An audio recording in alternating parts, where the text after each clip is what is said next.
नमस्ते, welcome back to my channel. So आज के विषय में हम बात करेंगे career option in dance performing arts. So this video is for those who are studying in schools and colleges, जो स्कूल में सोच रहे हैं कि आगे चल के हम इस डांस में अपना करियर बनाएंगे। ठीक है। और जो ऑलरेडी डांस में अपनी डिग्री हासिल कर चुके हैं या कर रहे हैं, तो उनके लिए भी है कि आगे चल के वो कौन सी स्किल पे काम करेंगे। तो वो प्रोफेशनल एरिया उनको हेल्प करेगा फॉर मेक मनी। ठीक है। तो let's start. Okay, introduction. Classical dances of India are a rich and diverse art form with a long history and deep cultural significance. अगर आप सोच रहे हो कि आगे चल के मैं डांस में अपना करियर बनाऊंगा या बनाऊंगी, तो ये बात भी आपको समझनी है कि इसकी जो हिस्ट्री है वो बहुत ही डीप है, वास है। उसको समझना है, मतलब थियोरी भी है। ठीक है, कहने का मतलब ये है कि सिर्फ बॉडी प्रैक्टिस नहीं है, इसमें थियोरी भी है। राइट।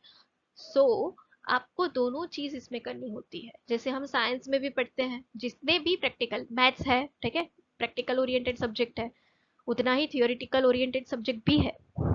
राइट। उसी तरह डांस भी वैसा ही सब्जेक्ट है जिसमें दोनों अप्लाई होते हैं। अगर आप थियोरी पढ़ते हो तभी उसको कनेक्ट कर पाते हो। हम जितने भी वीडियोस मैंने आपको बताए हैं, ठीक है, एमसीक्यूज दिए हैं, वो किस पे बेस है? वो हमारे थ्योरी पे बेस है। अगर हमें थ्योरी ही नहीं पता, तो हम उसको अपने आर्ट में अप्लाई कैसे करेंगे, हम उसको पास ऑन कैसे करेंगे? ठीक है। If you are interested in pursuing a career in classical dance, तो उसमें भी ऑप्शंस क्या है? आप यूनिवर्सिटी में जाके डिग्री का कोर्स कर सकते हो। राइट। मास्टर्स का कोर्स कर सकते हो, मतलब bachelor in performing arts, masters in performing arts. Right. दूसरा क्या है कि आप सर्टिफाइड कोर्स भी कर सकते हो। काफी सारे गवर्नमेंट सर्टिफाइड कोर्स भी है, उसको भी आप कर सकते हो। बट दोनों चीजें डिफरेंट, डिफरेंट मतलब डिफरेंट प्लेटफॉर्म पे है। डिग्री अलग लेवल पे है, सर्टिफाइड कोर्स अलग लेवल पे है। ठीक है, इसको समझना जरूरी है। ओके, चलो। ओके, सो ये एक एरिया क्राइटेरिया है। तो कौन से क्राइटेरिया या एरिया भी हम इसको बोल सकते हैं जिसमें आप अपना वर्क कर सकते हो और इसको एज इन प्रोफेशनली इसमें अपना करियर बना सकते हो। राइट। तो सबसे पहले मैंने लिया है असिस्टेंट प्रोफेसर और टीचर, रिसर्चर और स्कॉलर, परफॉर्मर, कोरियोग्राफर, प्लस आप आर्ट मैनेजमेंट में भी जा सकते हो। अगर आप आर्ट को जानते हो, तो आप आर्ट को मैनेजमेंट मतलब एज इन मैनेजमेंट उसको अच्छे से कर पाओगे, अच्छे से मैनेज कर पाओगे। राइट। तो ये भी एक ऑप्शन है। देन और भी प्रोफेशनल एरियाज है जिसको हम बाद में डिस्कस करेंगे, बट इसको हम थोड़ा डीप में जानेंगे कि उसके क्या क्या क्राइटेरिया होते हैं, क्या करना होता है, और आगे चल के क्या ऑप्शंस रहते हैं, उसके लिए हमें क्या चीजें करनी पड़ेंगी। ठीक है, इसके बारे में हम डिस्कस करेंगे। चल, नेक्स्ट है। ओके, तो हमारा फर्स्ट करियर ऑप्शन है असिस्टेंट प्रोफेसर और टीचर। टीचर और असिस्टेंट प्रोफेसर बनने के लिए, if you love teaching and sharing your passion for dance with others, become a dance teacher can be a fulfilling career option. You can work as a dance instructor in school, colleges, dance academic and private studios. अब assistant professor बनने के लिए net exam ज़रूरी है।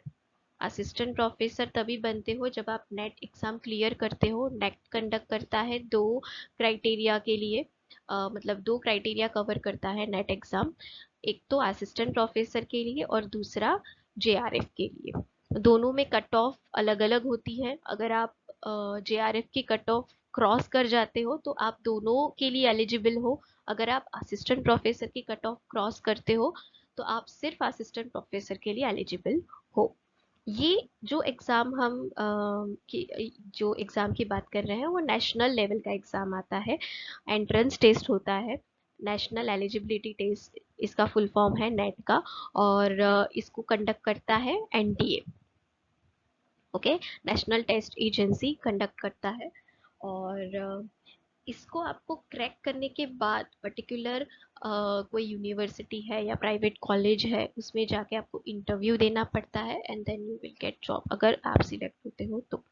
Okay, but assistant prof ये दोनों कैसे है कि थ्योरी और प्रैक्टिकल दोनों का इक्वल इम्पोर्टेंस है। ठीक है। और स्कूल में या टीचर बनने के लिए एज सच नेट की ज़रूरत नहीं है। अगर आपके पास बीपीए मतलब बैचलर इन परफॉर्मिंग आर्ट्स की डिग्री है या मास्टर इन परफॉर्मिंग आर्ट्स की डिग्री है, तो आप इसमें अप्लाई कर सकते हो इंटरव्यू के लिए। ठीक है, मतलब स्कूल में अप्लाई कर सकते हो या किसी इंस्टीट्यूशंस में अप्लाई कर सकते हो, राइट। फर्क क्या है, यूनिवर्सिटी 12th पास के बाद के स्टूडेंट्स को पढ़ाता है और स्टूडेंट छोटे बच्चों को पढ़ाता है, राइट। तो अगर आप टीचर बनते हो तो आपकी बच्चों के साथ कनेक्टिविटी होनी ज़रूरी है, राइट। प्लस आप अपना जो नॉलेज है वो कैसे उनको पास ऑन करते हो, किस तरह से, कौन से पॉइंट्स ध्यान में रख के, इवन कितना पैशनेटली आप उसको पास ऑन करते हो, वो मायने रखता है। इवन अगर आप उनमें क्लासिकल डांस का इंटरेस्ट बढ़ाने के लिए सक्सेसफुल होते हो तो उससे बड़ी और कोई बात नहीं होती, क्योंकि यही बच्चे आके चल के यूनिवर्सिटी लेवल पे जाएंगे पर्टिकुलर डांस स्टाइल को सीखने या उसको एक्सप्लोर करने, राइट।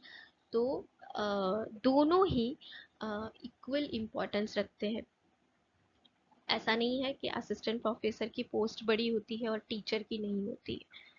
ठीक है, दोनों ही अपना नॉलेज शेयर बहुत स्किलफुल तरीके से करते हैं, राइट। सिर्फ इतना ही है कि हम एज को देख के उनकी पोजीशन तय करते हैं। ऐसा बिल्कुल भी नहीं है कि इसकी पोजीशन कम होती है और उसकी पोजीशन ज़्यादा होती है। ठीक है, जैसे यूनिवर्सिटी में गवर्नमेंट यूनिवर्सिटी है, प्राइवेट यूनिवर्सिटी है, कॉलेजेस है इवन, राइट। तो सेम वे अगर आप टीचर के लिए अप्लाई करते हो तो गवर्नमेंट स्कूल्स भी हैं, प्राइवेट स्कूल्स भी हैं, राइट। प्लस इसके अलावा मैं बात करूं तो आप, जैसे मैंने इसमें लिखा हुआ है कि आप प्राइवेट डांस स्टूडियो में भी अपना एज एन डांस टीचर काम कर सकते हो, right. You can also set up your own dance group. ये एक सबसे बड़ा पॉइंट है इवन इसमें, बट ये टाइम टेकिंग प्रोसेस है, इसमें टाइम लगता है, राइट। बट ये भी एक सक्सेसफुल एरिया है जिसमें आप अपना करियर बना सकते हो अलग से खुद का, एंड ट्रेन कर सकते हो स्टूडेंट को अपने से। ओके, तो ये फर्स्ट जो करियर ऑप्शन है वो बहुत इम्पॉर्टेंट है, क्योंकि हम नेक्स्ट जनरेशन को रेडी कर रहे हैं, हम नेक्स्ट जनरेशन को पास ऑन कर रहे हैं जो भी हमने इतने सालों से सीखा है, प्लस उनको इंस्पायर कर रहे हैं क्लासिकल डांसेस के लिए, जो बहुत ही डिफिकल्ट टास्क है, राइट। इवन अगर आप ये कर रहे हो then you are doing a great job. Okay, but इसमें क्या होता है कि थ्योरी और प्रैक्टिकल दोनों का आपको नॉलेज इक्वल होना ज़रूरी है, जैसे हम कॉलेजेस या यूनिवर्सिटी में सीखते हैं उसी तरीके का। ठीक है, चलो। ओके, तो नेक्स्ट हमारा जो करियर ऑप्शन है वो है रिसर्चर और scholar. Having passion to find something new in your particular area and passionate about study, तो ये जो रिसर्चर और स्कॉलर का एरिया है तो आपके लिए है, जो भी स्टडी में इंटरेस्टेड है उनके लिए। ठीक है, बट ये डिपेंडेंट है कि आप कौन सा टॉपिक यूज करते हो, आप थियोरिटिकल टॉपिक यूज करते हो या प्रैक्टिकल। पढ़ाई तो दोनों में करनी है बट प्रैक्टिकल में आपको प्रैक्टिकल एरिया भी कवर करना पड़ता है। If you have an interest in history and cultural significance of Indian classical dance form, you can explore a career in research and scholarship.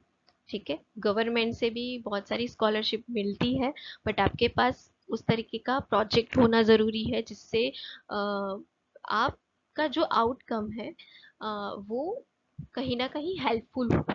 तब जाके ये सारी चीज़ें होती है। इवन रिसर्च में भी हम यही करते हैं। हम जो भी मटेरियल है या थ्योरी है उसको पढ़ते हैं और उसको नई तरीके से लोगों के सामने रखते हैं कि अगर इसमें ये चीज़ है, अगर हम इसको एक और एक्सप्लोर करेंगे तो आगे चल के हमें ये चीज़ किस तरह से हेल्पफुल होगी। You can study the various expect of dance form like the evaluation style technique and cultural context, right. यही चीज़ है जो मैंने अभी बोली कि आप अपनी प्रैक्टिकल चीज़ थ्योरी की चीज़ों के साथ कई सारी चीज़ों को जोड़ के देख सकते हो कि कौन सी चीज़ें सिमिलर है, कौन सी चीज़ें अलग है, तो वो क्यों है, उसके पीछे का क्या रीज़न है। ठीक है, वो नॉलेज आप गेन करते हो, प्लस आपको स्टाइल भी समझ में आती है। ठीक है, तो सोचो ये बहुत बड़ा इवन इम्पॉर्टेंट एरिया है। ठीक है, यस। अगर आपको पीएचडी करनी है, पीएचडी तो है ही, वो भी डिग्री ही है, बट इसके अलावा आप एज एन रिसर्चर या स्कॉलर मतलब कांस्टेंट आप अपना करियर में पढ़ाई करना चाहते हो, रिसर्च करके कुछ नया लोगों के सामने रखना चाहते हो जो हेल्पफुल हो, तो आप ये करियर चूज कर सकते हो। You can work in academic institution, तो ये चीज़ें यहाँ पे काम आती है। कल्चरल ऑर्गेनाइजेशंस के साथ आप जुड़ सकते हो, रिसर्च सेंटर से आप जुड़ सकते हो। बच्चों के पास मतलब थियोरी की और ज़्यादा रिक्वायरमेंट होती है। थियोरी एक ऐसा सब्जेक्ट है कि जितना उसको एक्सप्लोर करो उतना वो होता है। आप जितना उसको जानने की कोशिश करो, बहुत सारी नई चीज़ें आपके सामने आती है, राइट। बट इसमें कुछ चीज़ें हैं जो आपके पास होनी ज़रूरी है। लाइक आपके पास राइटिंग स्किल होनी ज़रूरी है, आपके पास रीडिंग स्किल होनी ज़रूरी है, आपके पास searching new topics and explore with a new idea. मतलब ये सारी ऐसी चीज़ें हैं कि आप मतलब होती है, बट एज अ गाइडेंस, आप किसी की गाइडेंस से उसको एक्सप्लोर करते हो। यस, ये गाइडेंस के ऊपर डिपेंडेंट है। आप अकेले तो करते हो, बट उसके लिए ना आपके पास उस एरिया का, उस पर्टिकुलर पार्ट का या टॉपिक का उतना नॉलेज होना ज़रूरी है। स्टार्टिंग में आपको गाइडेंस तो चाहिए ही चाहिए होती है। रिसर्च टॉपिक ही ऐसा है जिसमें आपको गाइडेंस नेसेसरी है। ठीक है, तो इससे ही सिमिलर एक और एरिया है जो है राइटिंग का एरिया। मतलब आप राइटर भी बन सकते हो, ओके, और इवन आप क्रिटिक भी बन सकते हो। हमारी पढ़ाई में आता है कि पुराने जो भी टेक्स्ट हैं उनके काफ़ी सारे क्रिटिक थे, लोग क्रिटिसिज्म करते थे, राइट। आप अपनी राइटिंग को किसी मैगजीन में मैगजीन के थ्रू लोगों के सामने ला सकते हो, राइट। क्रिटिक का काम क्या होता है कि चीज़ों को देखना और उसको लोगों के सामने इस तरह से लाना कि आप पॉजिटिवली लाना। क्रिटिक का काम ये नहीं है कि नेगेटिव चीज़ें बोलना, बट पॉजिटिवली उनको एक्सप्लोर करना, लोगों तक पहुंचाना। ठीक है, तो आप राइटिंग में अच्छे हो तो आप ये दो चीज़ें कर सकते हो। सिर्फ राइटिंग आपका अच्छा है तो ओके, आपको देखना पड़ता है, अ, समझना पड़ता है, और फिर चीज़ें चीज़ें लोगों तक पहुंचानी पड़ती है। तो उसके सिमिलर ये जो दो मैंने आपको पॉइंट्स बताए या एरिया बताए, वो थे राइटिंग का एरिया और दूसरा था क्रिटिक का एरिया। मतलब राइटर भी बन सकते हो, क्रिटिक भी बन सकते हो। इवन आप राइटिंग में अच्छे हो तो अपनी बुक भी लिख सकते हो पर्टिकुलर टॉपिक पे आप, बट उसमें भी आपको एक्सप्लोर करनी पड़ती है, बहुत सारी चीज़ें पढ़नी पड़ती है, तब जाके आप बुक लिख सकते हो। ये भी एक सब्जेक्ट ऐसा है जिसमें गाइडेंस ज़रूरी है। ठीक है, चलो चलो। थर्ड नंबर पे मैंने लिया है performer. The most obvious career option for a classical dancer is to become a performer.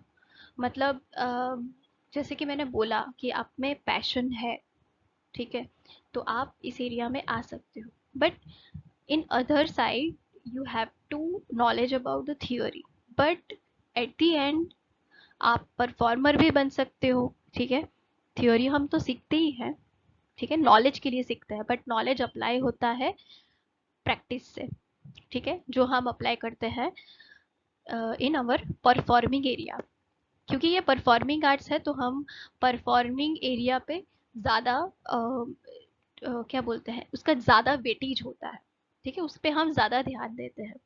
But दोनों ही चीज़ें इम्पॉर्टेंट तो है, बट परफॉर्मिंग एरिया में जो है कि हम, जैसे हो गया you can work as a solo artist, ठीक है, परफॉर्मिंग एरिया में आप सोलो आर्टिस्ट भी बन सकते हो। आप अपना डांस ट्रूप या as an member of a performing arts company, किसी कंपनी में अगर आपके कोई गुरु है तो उनकी कंपनी में आप एज अ परफॉर्मर या आर्टिस्ट भी काम कर सकते हो। काफ़ी सारी इस फील्ड में काफ़ी सारे गुरु हैं, काफ़ी सारे बड़े बड़े आर्टिस्ट हैं जो जिनकी कंपनी ये जो परफॉर्मिंग एरिया पे है वो काम करती है, ठीक है। सिर्फ आपको उसके लिए थोड़ा सा रिसर्च करना पड़ता है। If you are from Kathak background तो उसके लिए अलग आर्टिस्ट है या गुरु है, ठीक है। जहाँ से आप अपना प्रोफेशनली जैसे सर्टिफाइड कोई कोर्स है आप करते हो, या प्रोफेशनली किसी डांस स्टूडियो या कंपनी में अपना डांस करियर स्टार्ट करते हो, तो उसी में आप एज एन परफॉर्मर खुद को एक्सप्लोर कर सकते हो। और ऐसे काफ़ी सारे एग्जाम्पल्स है, ठीक है। आप यूट्यूब देखते हो, आप उसमें बहुत सारे performing area as in classical dancers आप देखते हो कि बहुत सारे ग्रुप है, ठीक है, जो अपना अपना डांस स्टूडियो में काम करते हैं खुद से, ठीक है। परफॉर्मिंग इन फेस्टिवल, तो ये मैंने क्राइटेरिया क्या लिखा है कि परफॉर्मर बन के आप क्या कर सकते हो। तो आप फेस्टिवल में जा सकते हो, कॉन्सर्ट में जा सकते हो, कल्चरल इवेंट में जा सकते हो, अपने खुद के शोज कर सकते हो, ठीक है। शोज से हम बहुत वाकिफ हैं। ये जो शोज हैं हमने शोज नाम दे रखा है, बट ये एक्चुअली वेस्टर्न कल्चर से बिलोंग करता है। अगर हम टेम्पल फेस्टिवल की बात करें तो वो बहुत अलग है, ठीक है, शोज अलग है, कॉन्सर्ट्स अलग है, कल्चरल इवेंट अलग है।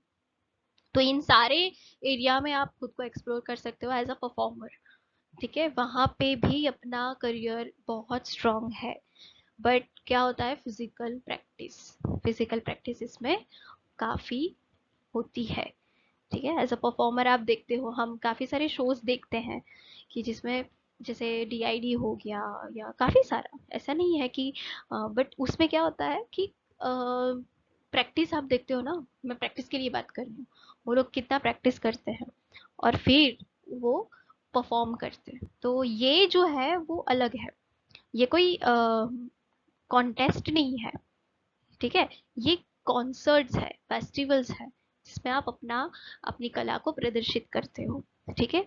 और शोज इज डिफरेंट। आप शोज में जा सकते हो, आप अपना करियर उससे ग्रो कर सकते हो।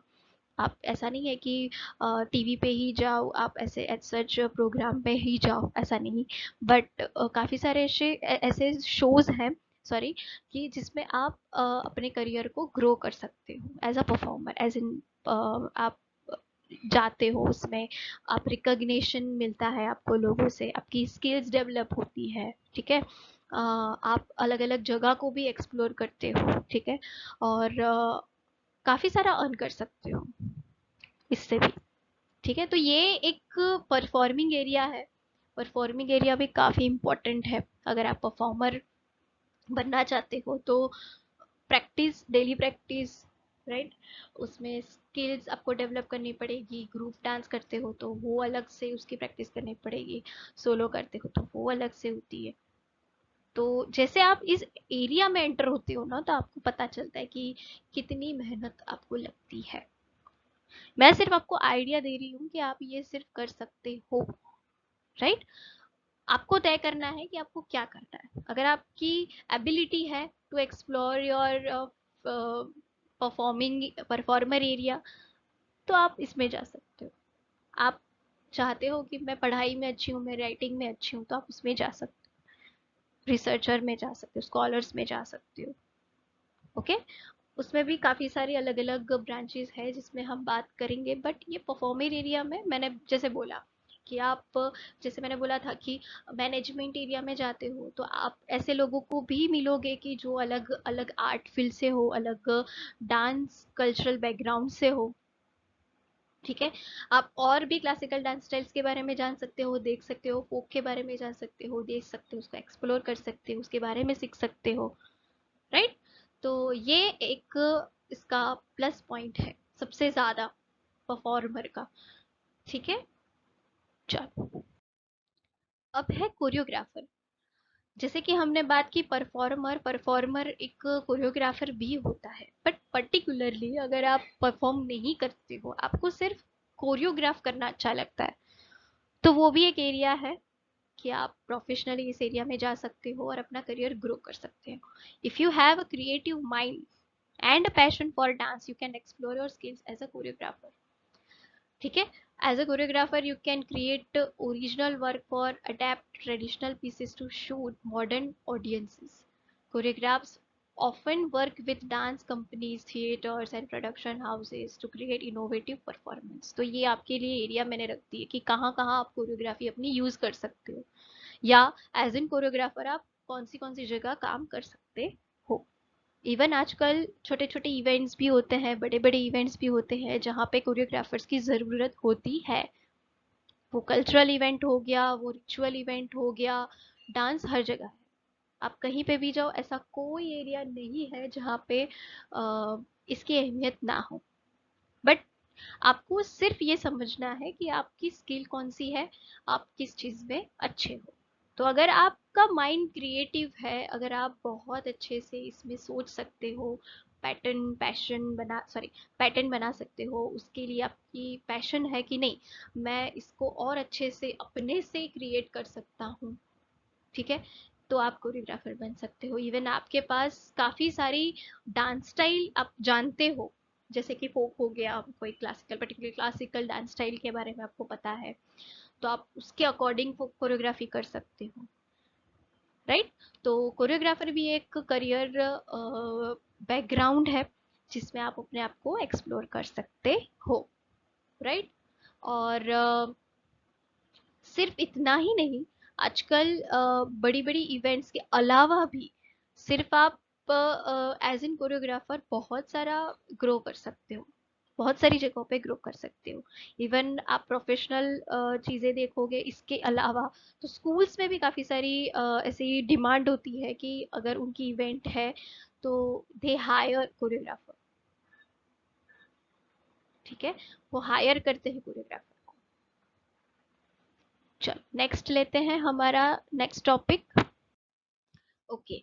तो फर्स्ट स्टार्टिंग में ही हमने देखा था अदर प्रोफेशनल एरिया। तो अदर प्रोफेशनल एरिया में अ, ये ऐसे एरिया है जिसकी ज़्यादा डिमांड है, जिसकी प्रोफेशनल एरिया में मतलब जो प्रोफेशनल आर्टिस्ट है बहुत बड़े बड़े, उनके वहाँ इसकी बहुत डिमांड है, और वैसे भी ये डिमांडिंग में ही रहते हैं।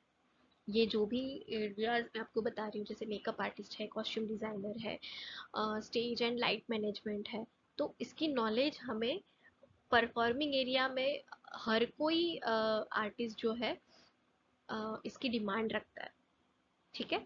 तो सबसे पहले हम देखेंगे हमारा ये फर्स्ट वाला मेकअप आर्टिस्ट का। तो मेकअप आर्टिस्ट के लिए आपको मतलब प्रोडक्ट की जानकारी ज़रूरी है, आपको शेड्स की जानकारी ज़रूरी है, आपको कलर की जानकारी ज़रूरी है, मतलब मेकअप के लिए जो भी छोटी बड़ी जानकारी होनी चाहिए वो आपको, इवन आप इसमें मतलब स्किलफुल होने ज़रूरी है। आपको पॉलिशिंग इतनी अच्छी से आनी चाहिए कि मतलब तभी इसकी डिमांड होती है मेकअप आर्टिस्ट की। ठीक है। तो आपका एरिया ना पॉलिश होना चाहिए इस पर्टिकुलर आर्ट में, कि आपको खुद को मेकअप करना है और दूसरों को मेकअप करना है, तो आप कौन सी चीज़ें ध्यान में रखोगे। राइट। हर एक का कलर टोन सही एक एक जैसा नहीं होता है, बहुत सारे अप्स एंड डाउन्स होते हैं, अलग अलग होते हैं, शेड्स होते हैं, उस तरीके से आपको उसका नॉलेज होना ज़रूरी है। ठीक है। ये एरिया जो है वो प्रोफेशनल जो आर्टिस्ट हैं उनका ग्रुप है, या कहीं पे कोई शूट है, इवेंट है, तो तब इनकी डिमांड होती है। ठीक है। तो ये भी बहुत डिमांडिंग एरिया है, अगर आप इसमें करियर बनाना चाहते हो तो भी ये एक बहुत बड़ी अपॉर्चुनिटी है आपके लिए। बट इसमें आपको थोड़ा सा फिनिशिंग लाना ज़रूरी है। जैसे एक एग्जाम्पल के तौर पे हम बात करें कि जैसे एक पेंटर है, उसको हर साइज की जो ब्रश आती है, पेंट ब्रश आता है, उसको पता होता है उसका इम्पोर्टेंस क्या है। वैसे ही मेकअप आर्टिस्ट को पता होता है कि हर शेड का इम्पोर्टेंस क्या है। ठीक है।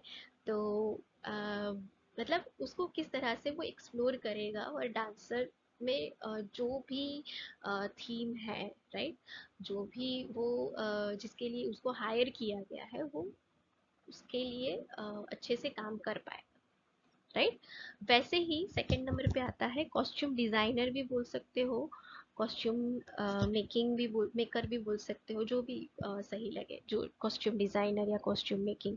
तो इस एरिया में भी आप जा सकते हो, बट उसके लिए आपको टेलरिंग की नॉलेज ज़रूरी है, आपको कपड़े की नॉलेज ज़रूरी है, आपको स्पेसिफिक एरिया जो आप, मतलब बेसिक एरिया आपको पता होना चाहिए। तब जाके आप इसमें कम समय में खुद को एक्सप्लोर कर सकते हो। ठीक है। अम, इसमें आपको एक आइडिया दूँ तो इसकी डिमांड तो ऑब्वियसली है ही, बट आप इसको एक्सप्लोर कर सकते हो कि आपको जैसे पता हो कि पर्टिकुलर स्टाइल के बारे में, पर्टिकुलर आर्ट के बारे में, या आपको कॉस्ट्यूम डिज़ाइन की ऑर्डर जो आती है वो थीम के अकॉर्डिंग आती है, तो आपको पता होता है, आप डिस्कस कर पाते हो आर्टिस्ट के साथ कि आपको किस तरीके का चाहिए, वो भी बताते हैं, और आपको अपनी क्रिएटिविटी भी उसमें अगर लानी है तो आप ला सकते हो। कैसे कि आप अगर खुद डांसर हो तो आप ला सकते हो, आपको आइडिया रहेगा कि ये और अच्छा दिखेगा, अगर ये पर्टिकुलर चीज़ आप दिखाना चाहते हो तो इसमें ये जो डिज़ाइन है वो और ज़्यादा निखर के आए। तो ये एक एरिया है जिसमें आप अपना करियर बखूबी कर सकते हो। ठीक है। बट स्टिल ये भी एक टाइम टेकिंग प्रोसीजर है, बट आपको उसमें पर्टिकुलर चीज़ों को ध्यान में रख के, पर्टिकुलर गाइडेंस को लेते हुए आगे चलना है, प्रैक्टिस की ज़रूरत है इसमें। ठीक है। थर्ड है स्टेज एंड लाइट मैनेजमेंट। तो स्टेज एंड लाइट मैनेजमेंट भी एक इवेंट मैनेजमेंट का एक पार्ट है, परफॉर्मिंग आर्ट्स का सबसे इम्पॉर्टेंट पार्ट है। क्योंकि अगर परफॉर्मर स्टेज पे है तो स्टेज कैसा होना चाहिए, उसके अकॉर्डिंग, मतलब उसके जो भी थीम है उसके अकॉर्डिंग स्टेज की डेकोरेशन कैसी होनी चाहिए, लाइटिंग कैसी होनी चाहिए थीम के अकॉर्डिंग। तो ये अगर आप ऑलरेडी जानते हो स्टाइल के बारे में, तो आप उसको कनेक्ट कर पाओगे ये एरिया के साथ। ठीक है। हालांकि ये जो एरिया है करियर का, वो ड्रामा से ज़्यादा जुड़ा हुआ है। स्टेज और लाइट मैनेजमेंट ड्रामा एरिया में काफ़ी यूज़ होता है। जैसे हम कोई प्रोडक्शन करते हैं तब हमें ज़्यादा ज़रूरत होती है, नॉर्मली प्रोग्राम्स में ज़रूरी नहीं होती, मतलब इतनी ज़रूरी नहीं होती है। बड़े बड़े आर्टिस्ट तो हायर करते ही है, बट हम सिर्फ नॉर्मल प्रोग्राम की बात कर रहे हैं। तो बड़े बड़े इवेंट के लिए, शोज के लिए इसकी ज़रूरत होती है। तो आपको ये सीखना ज़रूरी है कि किस तरह से इसका यूज़ किया जाए डांस एरिया में, तो आप इस एरिया में जा सकते हो। ठीक है। और लास्ट के जो दो है, ये सबसे आज की जनरेशन को, अगर आप बोलो कि फोटोग्राफी करनी है या फोटो निकाल के दे, तो वो बहुत अच्छे से करेंगे, इवन हमसे भी बेटर करेंगे। ठीक है। तो इसके लिए एट सच ट्रेनिंग की ज़रूरत नहीं है, बट यस कहीं ना कहीं आपको उसको जानना, अगर आपको प्रोफेशनल बनना है ना, तो सी आपको गाइडेंस की ज़रूरत तो पड़ेगी ही पड़ेगी। आपको किसी के पास जाके सीखना पड़ेगा, तब जाके उस एरिया को अपने डांस के साथ कनेक्ट करके आप उसको यूज कर सकते हो, उसमें अच्छे से करियर बना सकते हो। ठीक है, ऑलरेडी अगर आपके पास स्किल्स है तो सिर्फ आपको उसको डेवलप करना है गाइडेंस के थ्रू, राइट। आपको पता चलेगा कि फोटोग्राफी में भी कौन से एंगल्स होते हैं, अगर मैं यहाँ से लूंगा, यस, ये किस तरह से हेल्प करेगा फोटोग्राफी और वीडियोग्राफी, कि अगर आप डांसर हो, फोटोग्राफर को नहीं पता होता है कि यहाँ पे सम आएगा या यहाँ पे तिहाई है तो पोज आएगा इसके बाद, ये नहीं पता होता है। जनरल चीजें जो है कि ऑलरेडी पोज देना पड़ता है डांसर को, तो वो अपना फोटोग्राफर अपना काम करता है, राइट। बट अगर डांसर ही फोटोग्राफर बनता है तो वो अच्छे से और काम करता है कि ये थीम है या ये पोज है, तो मुझे क्या करना चाहिए उसको और अच्छा और सुंदर बनाने के लिए। ठीक है, तो ये दोनों चीजें जो है वो आपके डांस स्टाइल को और क्रिएटिव और इंटरेस्टिंग बनाती है। इवन अगर आप इससे ज़्यादा इंस्पायर होते हो तो बहुत सारी ऐसी चीज़ें हैं, जैसे कि इंस्ट्रूमेंट है, राइट। आप इंस्ट्रूमेंट सीख सकते हो, पर्टिकुलर अगर कोई भी डांस स्टाइल आप करते हो तो उस स्टाइल में यूज़ होते हुए जो भी इंस्ट्रूमेंट है आप उसकी जानकारी हासिल करो, तब भी आप कनेक्ट कर पाते हो एक पर्टिकुलर डांस स्टाइल को और इंस्ट्रूमेंट को, किस तरह से उसको और एक्सप्लोर करना है आपको, आपके करियर में वो हेल्प करता है। ठीक है, जैसे आप कथक डांसर हो, आप तबला की नॉलेज रखते हो, तो भी आप और अच्छा अपने करियर में कर सकते हो। ठीक है, ये एक एग्जाम्पल था। आप इंस्ट्रूमेंट भी सीख सकते हो, उसको भी एक्सप्लोर कर सकते हो अपने डांस के साथ।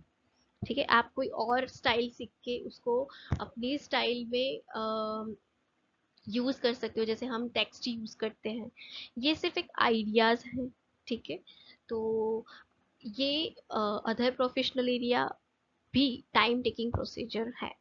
मेकअप आर्टिस्ट है, कॉस्ट्यूम डिजाइनर है, स्टेज एंड लाइट मैनेजमेंट है, इवेंट मैनेजमेंट भी आता है। इवेंट अगर आपको ऑर्गेनाइज करना है तो बट उसके लिए काफ़ी सारी चीज़ों को आपको मतलब पता होनी चाहिए, क्रिएटिविटी होनी चाहिए, पोटेंशियल आप होनी चाहिए उस इवेंट मैनेजमेंट के लिए, ऑर्गेनाइजेशनल स्किल होनी चाहिए, कम्युनिकेशन आपका होना चाहिए, लीडरशिप होनी चाहिए, आपका बजट होना चाहिए, यह सबसे इम्पोर्टेंट है।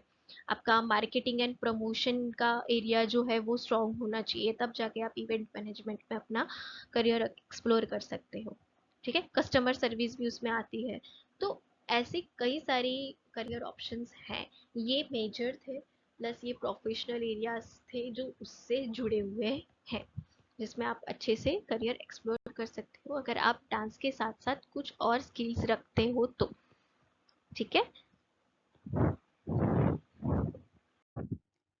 तो आज के विषय में इतना ही। Thank you for watching. अगर आपको ये वीडियो पसंद आया हो तो लाइक कर देना, अपने फ्रेंड्स और फैमिली में इसको शेयर कर देना, और ऐसे और वीडियोस के लिए इस चैनल को सब्सक्राइब कर देना। Thank you.